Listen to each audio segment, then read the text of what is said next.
welcome everyone to today's session on accessing multi-chain data with one unified API. So we have our speaker here, Leilani. So Leilani is a digital native with an interest in economics and emerging technologies. She entered the blockchain industry upon graduating from the University of British Columbia and has never looked back. Leilani currently focuses on enabling new use cases in Web3 through the power of data. She loves producing educational content that is easily digestible for a wide audience. Her goal is to create a welcoming space that is accessible to all. Over to you, Leilani. Really looking forward to your session today. Thank you. Thanks for that great introduction as well. I'm really looking forward to my first interaction with Women Who Code. What an awesome organization. I kind of wish I knew about this sooner. Definitely be a member.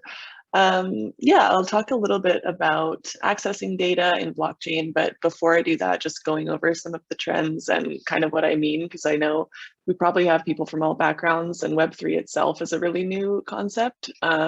So I'm going to kind of go through the history of that as well.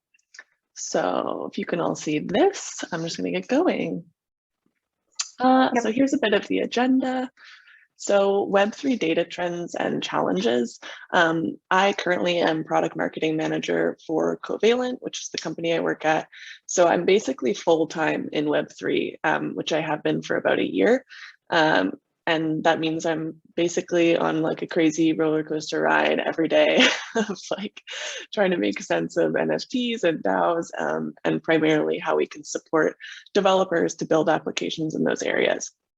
So we'll go through some of the data trends themselves, as well as what the Covalent API is. So that's our main tool for developers, which is a free API that allows you to access basically all on-chain data. So any data that's actually written to the blockchain, we have basically across 32 different blockchains. So whether you're new to this space or not, I mean, some people are mostly just familiar with Ethereum, but since the kind of popularity of blockchain and crypto, there's actually hundreds of blockchains, and there are private ones and public ones. And eventually, I think we will be at a point where you're using the blockchain without realizing that that's actually what's beneath all of your transactions.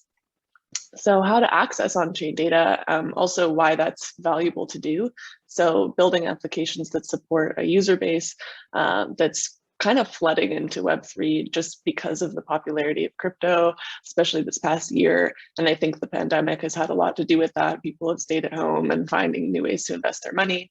So it's a really exciting space to be in. And then I'll just go over some of our resources, project demos.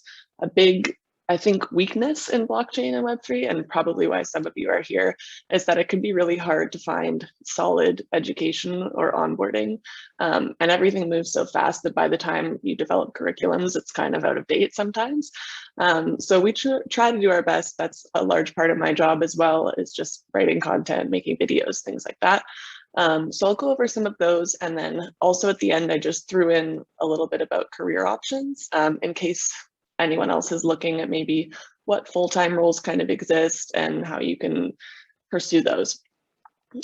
So first is kind of the evolution of the web, and I know I've already said Web3 multiple times, so hopefully that hasn't scared anybody yet. I think if you're in the blockchain section of this Women Who Code organization, you probably understand a little bit, but the evolution of the web can basically be broken down into Web 1, Web 2, and now where we're at, which is popularly referred to on crypto Twitter, at least, as Web 3. And that basically encompasses everything that's built on a blockchain.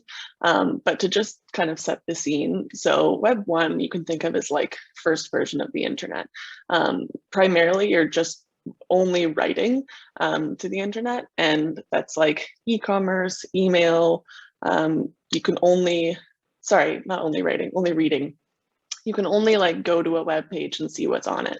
So you can think of static websites, everything like that before the kind of social era. Web 2 is kind of when the social era developed. So that's more of a participation economy. You're both reading the information, but you're also contributing to it. So you have websites where you log in and you have like your sign in from Instagram and your sign in from Facebook, and you have profiles, you have digital identity.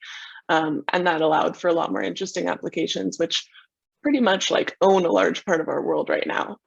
So that's kind of where the, I guess, pain point for some people and the evolution of a more decentralized system came into play, because in Web 2, while you are contributing, you don't really own any of your data. So when you log into websites like Instagram or Airbnb or Uber or whatever it is, you're basically giving people information on you, but that it's not in your ownership anymore. So that data is super, super valuable and sold between other corporations. And basically you're kind of giving up a piece that would allow you to be profitable. And that's where Web3 kind of comes into play. So a lot of people refer to it as the ownership economy.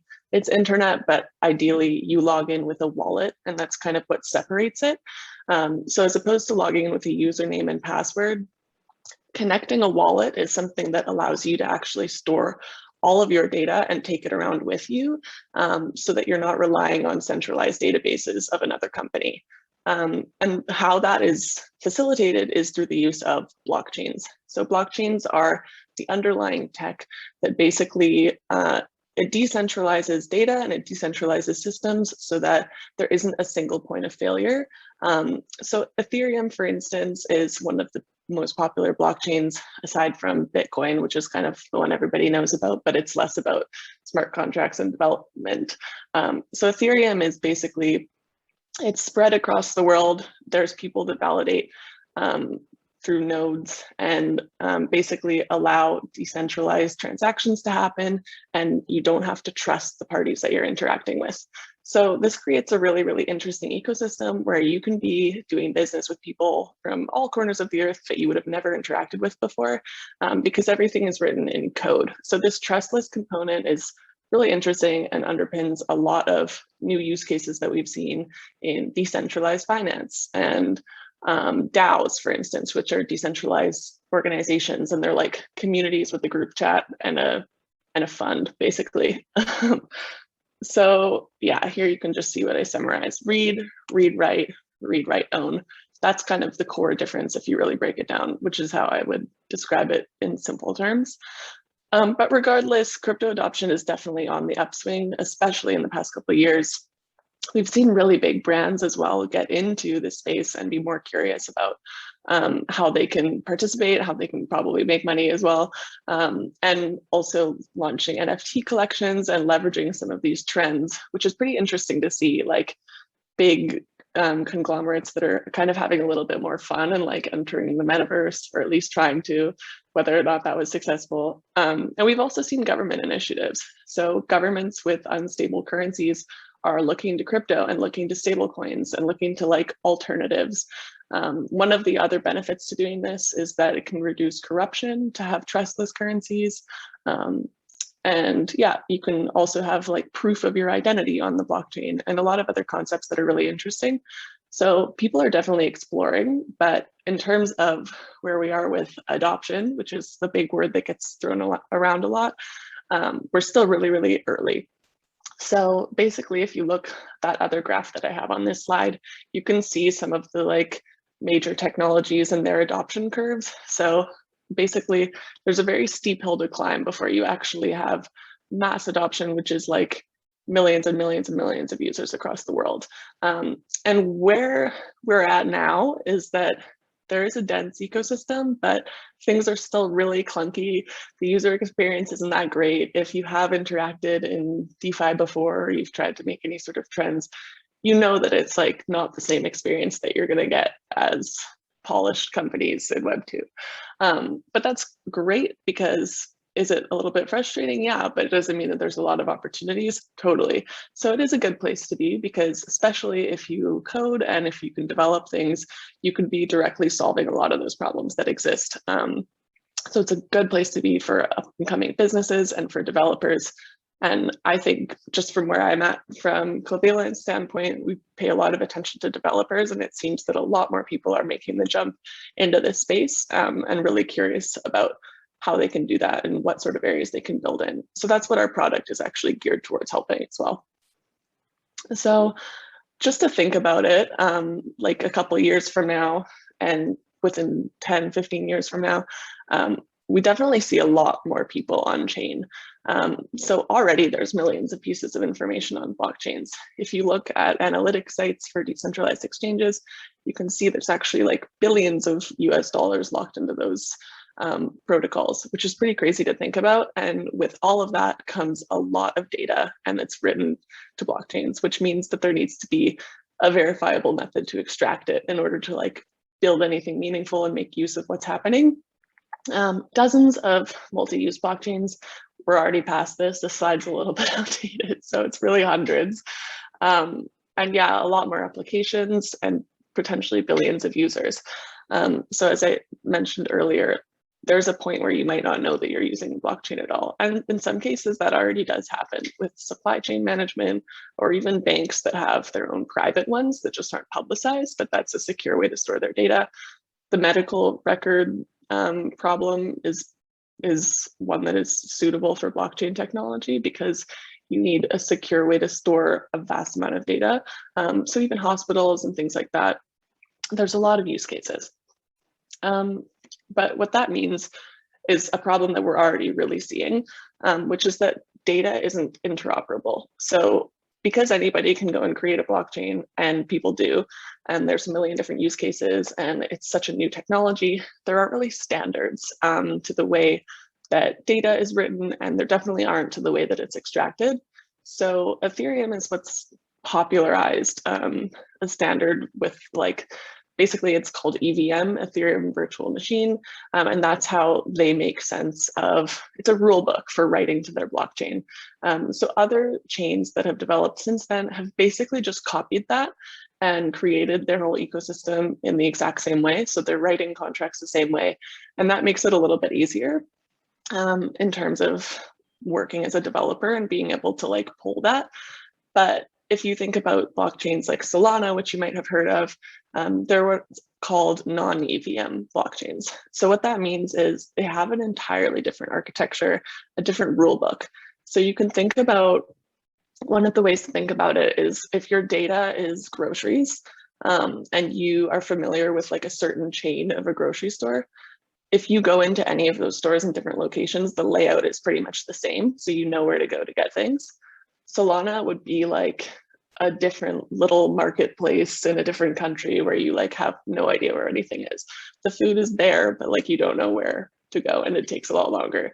So as an indexing protocol, which is what Covalent does, it takes us months for us to index in a blockchain like Solana because we have to learn that entire rulebook. So for the individual developer, it's the same thing. That's something that can add on months to developing a project. And we kind of want to remove that, especially as we see more non-EVM chains popping up. And there are like different reasons for doing that. Some want efficiency trade-offs, so they don't want to copy the Ethereum model because it can be slower. But yeah, ultimately, if you're looking at it from a data point of view, there needs to be some way to standardize it, because if you want to build any sort of applications that work across multiple chains, like you have assets on Ethereum and on Polygon and on Solana, for a user, that's really common. They'll interact in multiple different areas. So the applications should reflect that, allowing them to interact and see all their data in different areas. So yeah, blockchains produce limitless amounts of data. If you look on any of block explorers, if you've ever done that, like Etherscan, you can just see it's like 100 things per second happening. And it can be difficult to understand because there's not a lot of resources on the subject. So I know I just talked a lot about like all of the problems, but yeah, that's really what Covalent is focused on primarily, is just solving the pain points, trying to make it easier, and to really think about scaling, which is what needs to happen for newer technologies to actually continue to exist. So what is the API? It's basically one API that allows you to access all data in a way that is standardized and clean and understandable, so you only need to learn it once. So it's a unified API. What that means is basically we index entire blockchains end to end, which otherwise you would need to do as an individual developer, building custom queries, learning each one, creating your own transformation engines, using your own nodes. we basically do all of that, and we host blockchain data in a database, which is then queryable through our API. So you really only need to get familiar with the one tool. You actually don't need to know how to code to use it. We've recently done a lot of work on an analyst mode, just seeing that a lot more people are curious about the industry, and like, we want to make data accessible to obviously developers, but also everybody that might want to do their taxes or might just want to examine some transactions or maybe look into a hack that happened. And yeah, our biggest strength is the multi-chain ecosystem. So basically, developers that want to build scaling tools or want to recognize that like users interact all over the map, you can basically change one parameter with our API, which is the chain ID, and then you can transport your build across whatever chain we index. So it's really useful for people that are focused on kind of the future of blockchain and also wanting to do things quickly, because there's no downside to writing custom queries apart from the time it takes and the maintenance. So if you're looking to build faster or you just want to focus on the application, then an API is sometimes a better way to go. So this is kind of like a really, really basic way that I would describe the crypto stack, which is just that you have blockchains themselves, and then you have nodes, which are what allows you to interact with them. So this is how you extract data, you read it, and this is what I mentioned. A lot of individuals will pay to run their own nodes, but it can just be a step that some people don't want to take. So where we sit is at that, basically creating a data layer that you as a user or developer building applications can just query from here. So just removing basically like this backend step that isn't necessary sometimes and takes a lot of cost and time and can be kind of overwhelming, especially for developers that we see coming from more traditional backgrounds that don't want to like go through this entire learning curve.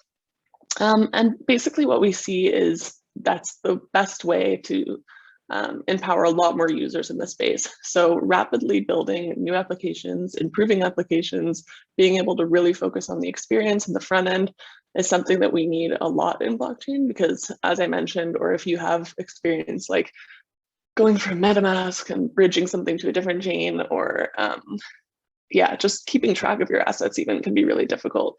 So those are all things that are intimidating and kind of barriers and make people want to not do this. So yeah, if we're going to basically make crypto, blockchain, NFTs, all of these things here to stay, need to really improve the experience for the everyday person that isn't going to go in and really take a deep dive and learn all about the history of blockchain and everything that it holds. So the two main kind of groups that I see a lot are developers and analysts. But as I mentioned, like I actually came from an economics background and I was able to teach myself how to do all of this. So it's really not that intimidating. It's still a learning curve, but the goal is that I think as we kind of progress into like a lot deeper technology, the average person should have a little bit more data literacy to be able to stay safe, stay secure, and just kind of know how to navigate this system. Because otherwise, crypto is a dangerous place to be, kind of, if you don't know how to keep track of your seed phrase, and there's a lot of scams and there's a lot of re-entry on smart contracts, for instance, and ways that you can lose funds without knowing if you don't recognize certain pieces of code. So hopefully all those things will change and there will be more protective mechanisms in place. But for now, the average user also, I think, is a good thing to be more familiar with data, how to get it, how to see it, especially if we're in this ownership economy where you actually really have a stake in it. So there's the positive, where you're not entrusting a third party and paying them some sort of cost, whether intrinsic or not. But there's the negative, which is that nobody's really there to help you if things go wrong. So I think it's important for data literacy and more people to understand, how to query data, how to build in general, which is really inspiring to see organizations like this that support, especially women who want to code, because I will say the space is still pretty male dominated, I would say. So here's some of the resources and just like a little bit more of how to actually access data with our API. So I'm going to exit out and actually go to these websites, but it's primarily our documentation and then our API reference page. And then we're actually starting to build code templates. So we have a couple that I'll walk through. But the idea is we participate in a lot of hackathons, which I think is a really good way to just like give back, incentivize development, and see what's kind of coming up. I think usually what we see built at hackathons becomes the next sort of trend a few months onward. So the idea is to build code templates using our API, but we build them in-house that anyone can just go and fork and customize. So that's part of the way that you can kind of get more familiar and educate yourself in Web3 if you have coding experience, but you don't necessarily know like all the smart contract terms and things like that. So yeah, we're basically really focused on building out resources right now. And I'll go to a couple of these so you can see them. So the first is our doc site.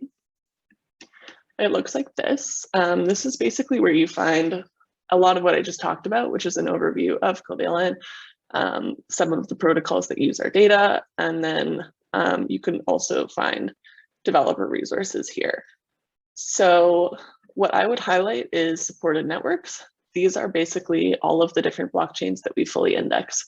So if you're familiar with these, or if you want to build something on any of these, you can click into them and see like which endpoints are supported, the chain ID that you need to know. A lot of this is repeated in the actual API reference page, which is where you can use the product, try it live, and get familiar with the endpoints. But yeah, this is a really good resource. And we plan on basically having, building this out more so there's more tutorials.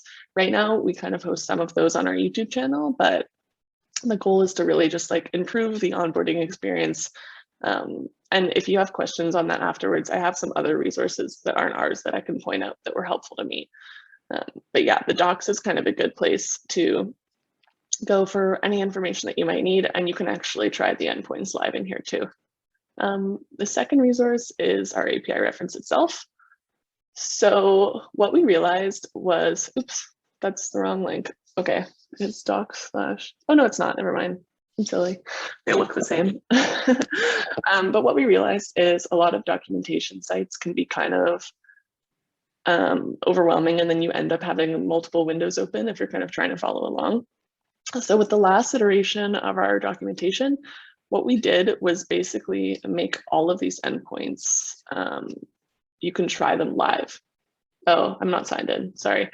Well, if you have your API key, you can try them live. But yeah, that's really useful just to like be able to see what you're actually getting and what the response is going to look like. And then you can also customize the request and you can view what the parameters are. So it's still quite a learning curve if you've never seen something like this that has like, if you don't know the log events, for instance, or the NFT metadata or whatever it is. I mean, you still have a learning curve in terms of the parameters, but from there, once you get familiar with this tool, it becomes really, really quickly to change your requests. And this chain ID is the one I mentioned before, which basically, if you use our drop-down menu, you can see all of the different blockchains here and you can see their chain IDs. So if you wanted to build a tool that analyzes a user's transactions across 6 different blockchains, all you need to do is loop in different chain IDs as opposed to building that custom query for 6 different blockchains. So this global settings bar up here is what allows you to pre-configure chain ID. If you are going to be only using Ethereum, for instance, then it'll just populate that through all of these endpoints. You can also select a response currency. So typically things that are, typically you get a response in US dollars, that's just pretty common, but we've added some other ones depending on where you are, or if you want to see responses in a different currency. I'm in Canada, for instance. So these will continue to expand as well. And then these are our 2 modes, so developer mode and analyst mode. And basically what that means is if you click developer mode, then you'll get your responses to all of these queries in JSON. And then if you click analyst mode, you'll actually get a built-in, like a tabular response, and you can download spreadsheets directly from there. So it actually has some interesting use cases that we've seen. We actually recently participated in a no-code hackathon. So it was from people, for people with all different backgrounds that didn't actually have coding experience. And they were able to use the analyst mode and build sort of like Google Sheets and crypto sheets and do all these different graphs on crypto topics. And that was really cool to see, like everybody was able to work with it. So I think we're getting to a point now which is more easily understood. But just to break down some of the endpoints, we have class A and then class B. Class A are queries that you can make across any different blockchain. They're kind of general. Class B are specific to certain protocols. They're sort of like shortcuts that we've built. And the next step for us is to actually launch class C, which will be community built endpoints. So you can think of this kind of as like the app store on like an Apple app store, where you can go in and you can see applications that other people have built, and those developers get a portion of the fees. So it'll be the same thing for these data endpoints. We'll be able to have community members make custom endpoints, and then they'll get a portion of the fees for whoever uses them. And that's kind of in tandem with what we're doing right now, which is launching a decentralized network. The network is launched, but launching single-sided staking. But that's a little bit outside the scope of this presentation. So you can break these down into 4 different categories. I'm not going to go too in depth because I think you can explore these kind of at your own leisure. But typically any question that you want to ask on the blockchain revolves around either balances, which is just to get whatever a user has in their wallet. So that can be NFTs, that can be cryptocurrency, any sort of on-chain asset. And to do with balances, it's not just what's in their wallet, it's also how they've interacted over time, when they had certain assets, and things like that. And then we have actually NFT endpoints, which we've recently built out just because there's been such a big, there's been so much popularity in that area, and we've seen a lot more people build marketplaces, which I can show you an example of actually. For instance, let's go to, so Binance, oh, never mind. Binance, there we go. Binance NFT marketplace actually uses Clippyline's metadata API from our NFT endpoints. So basically displaying all of these things, I have to accept, displaying all of the images as well as metadata. So if you like click into this and you see details, you can see the token ID, you can see the owner, and this is kind of like an art piece, but if you have those collections that have attributes, we display all that as well. So that's just kind of one of the use cases that's become a lot more popular. Where was I? Here. So yeah, we have a whole host of NFT metadata endpoints and market data. So you can see like the trading volume of the collection across multiple different blockchains. And one of the things that's kind of hard to do because OpenSea, for instance, which is the major NFT marketplace, has their API, but it's only for OpenSea. So if you wanted to explore a collection that's on OpenSea, but it's also on Rarible and it's also on LooksRare, Foundation, all of these other marketplaces, and you wanted to see any sort of kind of cross-chain analytics, then this is a good tool to use. Then you have transactions endpoints, which are basically just to get user activity. And then you have these base endpoints. So this requires a little bit of familiarity with how blockchains work. But basically you can get a block, which just can correspond to a date and time. So if you're looking for analytics over a certain date range, then you can get a block for that date range. And you can say, I want to explore trades of this collection between X and Y. Get all chains, get log events, which basically in any smart contract, I can specify whether or not I'm looking for a sale that's occurred or a swap of this currency for this. So those also have corresponding topics, which you can then query specifically with an endpoint like log events. So I think there's a general like overview for you to be able to do whatever you want with base endpoints and with transactions, but building out custom queries and building out Class C endpoints is a way to make like more shortcuts and more interesting ones. So something I would like to see in the future are DAO endpoints, for instance. I'm just gonna check on a couple of the questions. Maybe we can save them for the end. If you're storing the blockchain on another database, doesn't it diminish the decentralized aspect of blockchain? So yes and no. Essentially, right now we're decentralizing our database as well, actually. So that is a question that comes up a lot. And ultimately,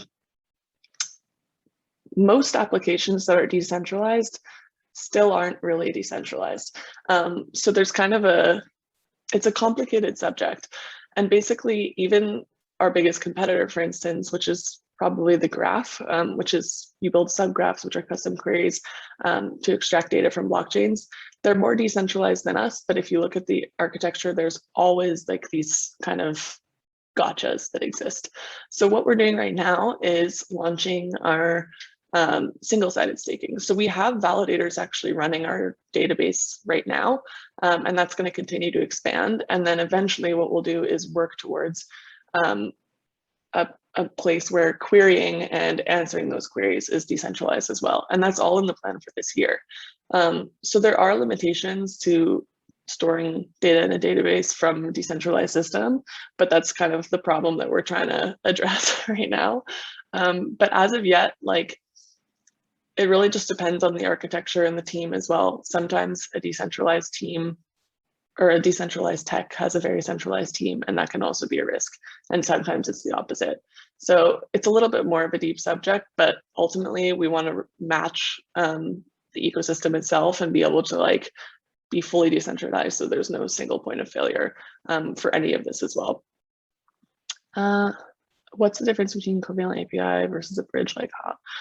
Covalent API, first of all, it's read-only. So you're basically using it primarily just to display data. So typical use cases for that are like those NFT galleries or crypto wallets. So things like Xerion or Zapper, if you're familiar with those, they're basically like user tracking tools. And that's what Covalent is really, really good at showing.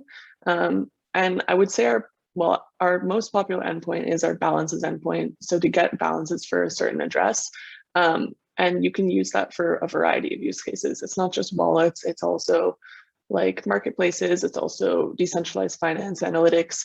And a big use cases that we're seeing is taxation. I think I actually have one of our sites open. So let me just open it. So Rotkey, for instance, uses Covalent for taxation tools. So one of the things that you need to be able to do is to have like an on-chain record of all of your transactions or everyone's transactions for a given wallet. And again, it's basically just reading balances. So yeah, Covalent is, you can actually query it from a smart contract, but it's better to just use the API to display whatever data that you're looking for. So primarily we're just focused on like the front end applications that people are building. So let me just go back to, just to highlight one of the Class B segments. This is something that we recently just are kind of exploring more and leaning into. So XY equals K, the name is a little bit ambiguous, but basically these are decentralized exchange endpoints. So most exchanges like Uniswap, SushiSwap, pretty much everything with a swap after it, they're actually, they're built pretty much the same way, which is with this XY equals K pricing formula. And it allows us to actually query them all through one endpoint. So for any of these different blockchains, you can actually fetch all of the exchange data just through the XY equals K endpoints to get like pools or liquidity data or anything that you'd want to build in that area. So we recently just created a new page on our website for that called use cases, which is under developer API. And this is just the first of a whole bunch of use cases that we're going to be doing. So for DEX data, you can just like see which are the relevant endpoints. We're going to be creating more use case templates here and then related articles. And we want to basically, the same way that we've done with our API docs, we want to basically segment our website into different use cases so that for anybody that's familiar with crypto, you can say like, if I want to build something in the NFT space, or if I want to build something for DAOs, or if I want to build something for taxation, you'll have like a dedicated area to start from that. And then all of the resources collected there, which eliminates a lot of the bouncing around. So now that we've done one, this was just yesterday, it'll be easier and easier to do these as well. And then the third thing is our Replit, which I'm not going to go to right now, but I'll show you because we're actually transporting some of these to GitHub. So if you did want to check out code templates, let me find, here, let me just go. Then you only have to go to our public GitHub and you can see templates like this, for instance. So basically we're creating our own dashboards that then you can just fork. You just click use this template, and then in the README instructions for all of the ones we're posting here, you can actually follow them and just figure out what you need to configure if you want to build your own. So we have a template for an NFT dashboard, and then we just launched this oops, that's the API docs, but we just, here we go, launch this template for a DEX tool dashboard. So these are just examples of what you can actually build with the API, which is pretty useful for people that are in hackathons typically. If you need like quick ideas and you have 3 days to build something, a code template can be a really good way to go. And for women who code especially, I'm sure you do participate or you're familiar with hackathons, but I would really encourage you to participate in hackathons, because especially Web3 focused hackathons, there's so much funding and there's so many cool ideas. And there's a lot of ways to like enhance your own learning while also making money. So yeah, these code templates are a really useful resource for our DEX tools. You can select any of the different chains, and it'll also give you a little social analysis that we pulled in from CoinGecko. And this just tells you like what people are saying. So some of these fun features like sentiment analysis are things that we get ideas from other hackathons. And for some of these DEXs, they have different, you can select between like different DEXs on that blockchain. But yeah, that's an example of one of the code templates, and those are on our Replit and GitHub, which I'll share all the links to afterwards. But yeah, those are some of kind of the cool ways that you can get started in building, and kind of an overview. It's never really enough to like explain the entire thing in one presentation. But the best thing I would suggest is just to go through docs on your own time, try the endpoints live, and then just get familiar with the responses. And if you're already familiar with smart contracts, then a lot of those terms won't be out of the familiar realm or anything like that. So just to go into some of the careers, like I just mentioned, you don't actually have to be technical to jump into the blockchain world and work here full time. So I know for this organization, a lot of people are, but maybe you're somebody that wants to explore like the marketing roles or community roles, because those can also be really engaging. And no matter where you are, I would just say you have to be adaptable and able to focus on tech in general. But there's a lot of interesting job positions that are full-time opportunities. The money is really good. You get to go to conferences, you get to explore something new. Your day-to-day life changes really fast. So it's a really interesting and fun place to work, just from my own experience. So on the technical side, I mean, I'm sure Women Who Code has really good resources for engineering jobs, as I've seen on their website, and blockchain developers, engineering leads, things like that. But I can speak a little bit more to what I've seen in the non-technical side, which is community managers. A lot of protocols have people that manage their discords exclusively, and basically they're token holders. And then product and project managers. So this is my area where you're basically between marketing and engineering. And that's a really interesting place to be, because you get to see both sides of the spectrum, and you get to do like workshops, you get to be involved in hackathons, you get to travel, but you can also understand the technology and try to communicate that to everybody. And then you have developer advocates. So a large part of our company is developer relations. And that is basically participating in hackathons, improving documentation, anything like that. Marketing coordinators, like every company on earth has marketing coordinators, but it can be super fun in blockchain because you're planning like a crypto rave at a conference in Miami or something. I don't know. It's a fun place to work. And then content writers and technical writers. So I think this is also a really, really, really hot area to be in. I can tell you if you're an engineer and you code, but you also have the ability to write really well, then that's a really, really useful asset for the blockchain industry, because all of these things need to be explained and they are not easy to explain. So understanding it, being able to write in a concise way that's like approachable to a big audience, that's another really popular role. So I would say the best way to get familiar with these is obviously organizations like Women Who Code that can make those introductions and have presentations and create new connections. But I would also say join whatever like online communities you can find, like DAOs, if you're interested in Web3, because your kind of like history of participation can be recorded on chain. So you can build projects and you can receive like proof of attendance, NFTs, and you can actually essentially start to build up a resume in Web3 just from a governance proposal that you voted on or a community that gave you a token that you're part of.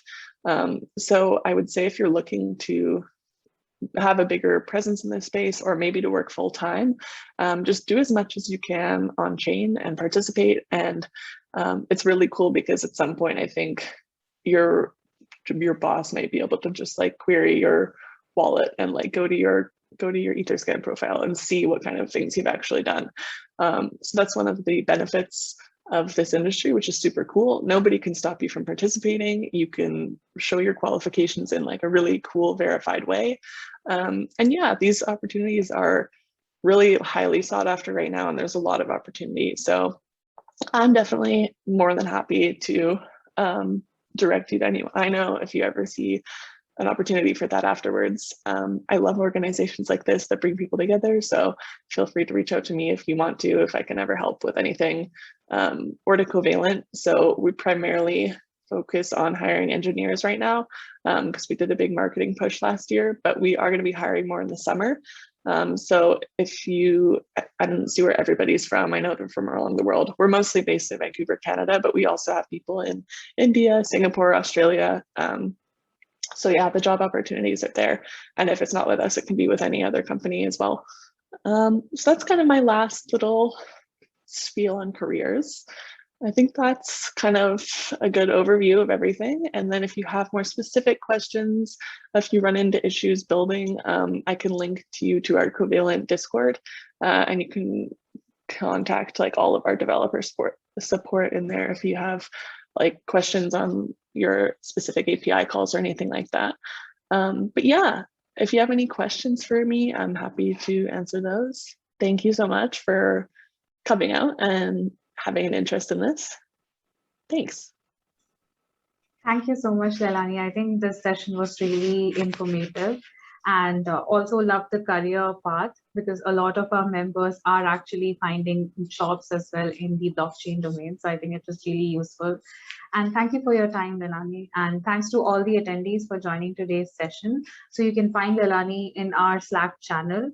Yeah, I guess that's also, if you have not joined our Slack channel yet, I will just post the link again in the chat, and feel free to join us. I guess that's all. Thanks, Leilani, for your time, and thank you to all the attendees as well. Thank you so much. Yeah, it was great to meet everyone. I look forward to continuing the conversation in Slack. Thanks for having me. Definitely. Thank you, everyone.